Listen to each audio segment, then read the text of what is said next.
welcome back. This is part 3 of 5 top mistakes people make when buying a house by me. Features. We loved the features of our first property. It was a flat Kiwi quarter-acre section, the Kiwi dream, fruit trees and a big lawn. The house was solid and it was going to be ours. We'd only ever lived in rentals before. They were reasonably well maintained, that was what we judged this house on. It had one bathroom with a toilet in it. It had 2.5 bedrooms, which was plenty of room because there were only 2 of us. We had a third on the way. We didn't think about the fact that others might see less than 3 proper bedrooms as a negative, and it might therefore be worth less for resale. Today people want 3 or 4 bedrooms at least, an office, an ensuite for the master bedroom, and probably another bathroom and 2 extra toilets.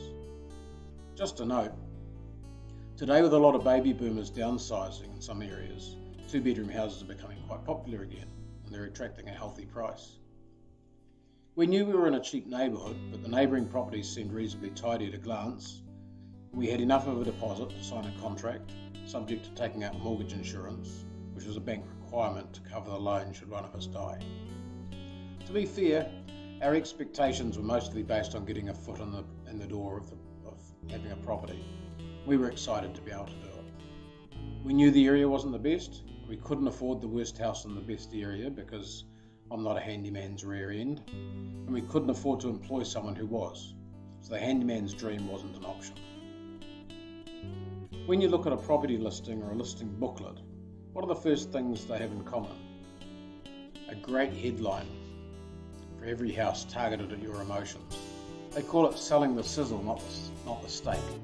These are all real, I didn't make them up. They have 1 or 2 images taken from the best possible vantage point, especially if they use an experienced real estate photographer. They look absolutely brilliant. They've got a listing of the physical features, which include the number of bedrooms, bathrooms, toilets, lounge or entertainment rooms, off-street parking, and any nice renovations that have been done recently.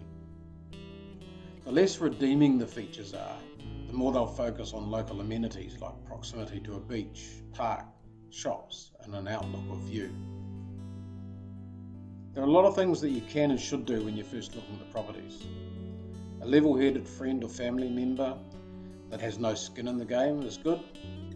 Someone in the building trade would be really helpful, especially when you're ready for your second look. I should have said it earlier, but you should also talk to your lawyer as soon as possible, as soon as you've decided that you're going to start looking.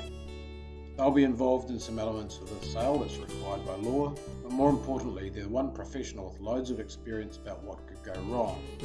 That's where they spend a lot of their work, and they're 100% on your side. You might not like everything they suggest, and you might not even do everything they recommend. But within the cost constraints of talking to them, because a lot of them charge in 6 or 7 minute segments, they want you to be successful as a lifetime client. The cost is well worth the money. When you're viewing properties, ask lots of questions. Make up a scrapbook or a spreadsheet. Or use an app and make notes about each place you look at. Ask about what's happening in the area. Are there going to be changes to the district plan? Ask if there are any unpermitted alterations. You might be quite happy to live with them, but they might still be unpermitted when you sell the property again. That's something that you might need to consider. Even though you're just buying, you need to have a harvest plan. You never know when or why you might find yourself having to sell, even if you thought this was your last home. Use the camera on your mobile phone and have location services turned on. Then you'll be in a better position to get more information, but also to be able to unpick it after you've seen 30 different properties and you can't remember what room or what feature belonged with which house. The GPS on your phone will help make sure that you remember which house you're looking at. This is what a file looks like that came off a photo from my computer, from my mobile. I can plug those coordinates into Google and it'll bring up the location on its map. Some photo sites like Flickr automatically find the location when you upload the image. You can find this information by right-clicking on the photo data on your computer and selecting properties. It will even tell you the time and date that you took it, and that might help jog your memory as well. There are many other ways of identifying when and where you took a photo. For example, you could check in using apps like Swarm or Facebook, where you could take a photo and make the details private. So you keep the info, but you're not sharing it with the rest of the world. There are, of course, a lot of apps that'll do that for you as well. In the next video, we're going to look a little bit more at real estate agents. That's going to be fun, maybe a little contentious, but very, very important.